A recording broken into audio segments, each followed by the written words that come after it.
మేము చదువుకున్నాం, మా మెరిట్ని అవమానం చేయొద్దండి, మా ఆత్మాభిమానాన్ని దెబ్బతీయద్దండి, మేం పిల్లలకు చదువు చెప్పాలని చిత్తశుద్ధితో వచ్చాం.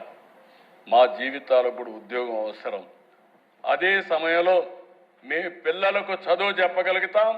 మమ్మల్ని అవమానిస్తే, మా ప్రతిభని కించపరిస్తే రోడ్డు మీదకి వచ్చి జవాబు చెప్పే శక్తి కూడా మాకుందని మొట్టమొదటిసారిగా ఈరోజు టీచర్లు రోడ్డు మీదకి వచ్చారు. నేను అభినందిస్తున్నాను. ఇలాంటి రోజు రావాలి. ఎప్పుడైతే ఇలాంటి తప్పుడు ఆరోపణలు చేసేవాళ్ళని, ఇలాంటి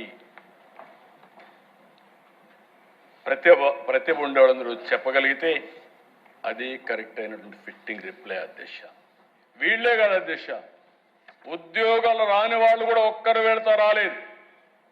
ఒరిస్సాలో ఎవరో లేబర్ని తీసుకొస్తే వాళ్ళని తీసుకొచ్చి డైలీ కూలి పెట్టి వాళ్ళతో డెమాన్స్ట్రేషన్ చేసే పరిస్థితి. ఏంటి మీ కర్మ? ఏంటి మీ పార్టీ? నాకు చాలా ఉన్నాయి ఇలాంటి చెప్పాలంటే. ఎవరు వీళ్ళు? 80 ఏళ్ళు 90 ఏళ్ళు కూర్చుంటున్నారు. కొత్త జంజీ జే జగన్ జంజీ గంజాయి బ్యాచి. నాకు ఆశ్చర్యం వేస్తా ఉంది దిశ. ఒకసారి కోపం వస్తుంది, ఆవేశం వస్తుంది, సభ్యత అడ్డం వస్తా ఉంది. నేను ఒకటే చెప్తున్నా, ఎన్డీఏ విశ్వసనీయతను దెబ్బతీయాలంటే కబద్దార్ మీ తరం కాదు, మీ వల్ల కాదని మరొకసారి హెచ్చరిస్తున్నాను. Every candidate selection is explainable, traceable and also audible and accountable. మేము దాచిపెట్టేది ఏమీ లేదు. Answer key public, merit list public, selection list public. మేము పబ్లిక్ రెస్పాన్సిబుల్. ఎట్టి పరిస్థితిలో ఎక్కడ అవకతవకలు జరిగినా ఈ ప్రభుత్వం జీరో టాలరెన్స్. అదే సమయంలో బురద జల్లితే కూడా zero tolerance. That is our commitment. ఆ కమిట్మెంట్ని ఎవరైనా సరే విభేదిస్తే మాత్రం జాగ్రత్తగా ఉండమంటున్నా. వీళ్ళు మాట్లాడతారు అధ్యక్ష. ఇప్పుడు వచ్చుంటే నేను చెప్పుండేవాడిని. కాగితాలన్నీ ఇచ్చి ఎండగట్టేవాడిని, పారిపోయేవాడిని. సిగ్గు లేకుండా అసెంబ్లీకి రారు, బయట పబ్జీలు ఆడుకుంటూ ఎక్కడ వీళ్ళందరూ మాట్లాడే పరిస్థితికి వస్తున్నారు. ఇది బాధ్యత కాదు. బాధ్యత కలిగిన వ్యక్తి అసెంబ్లీలో ఉండాలి.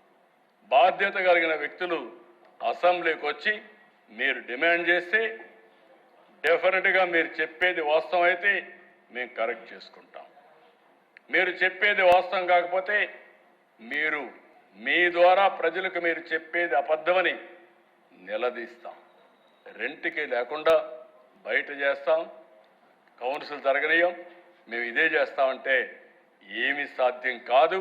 అల్టిమేట్గా ప్రజల్లో మీరు చులకన అవుతారు. చులకన కావడం కాదు, ప్రజల్ని మీరు చీకొట్టే పరిస్థితి కూడా వస్తుంది. ఇది మంచిది కాదు ప్రజాస్వామ్యానికి. 48 ఏళ్ళుగా నేను చూశాను దిశ. నా జీవితంలో మొట్టమొదటిసారిగా ఒక రాజకీయ పార్టీ 2.5 సంవత్సరాల నుంచి అసెంబ్లీకి రాకుండా చూడడం మొట్టమొదటిసారి అధ్యక్ష నా జీవితంలో.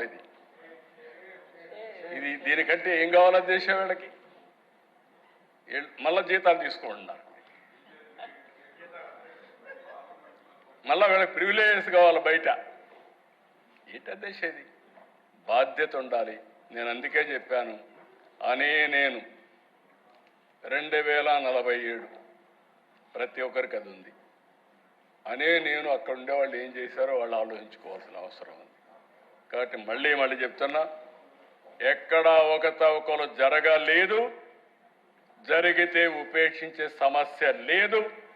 అదే సమయంలో భవిష్యత్తులో ఇంకా మెరుగైన ఆలోచనలు ఉంటే ఎవరిచ్చినా సరే అవి కూడా తీసుకుంటాం.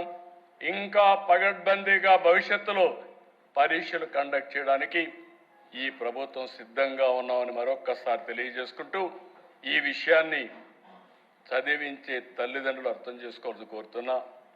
మభ్యపెట్టి మీలో అనుమానాలు క్రియేట్ చేసి అదే మరి ఏదో అడ్డదారులకు వెళ్తే ఏదో ఉద్యోగాలు వస్తాయని మోసాలు చేసే పరిస్థితి కూడా వస్తున్నారు. ఇది కరెక్ట్ కాదని మరొక్కసారి మీకు అందరికీ విజ్ఞప్తి చేస్తూ ఈ అవకాశాన్ని ఇచ్చిన మీకు మనస్ఫూర్తిగా ధన్యవాదాలు. Thank you.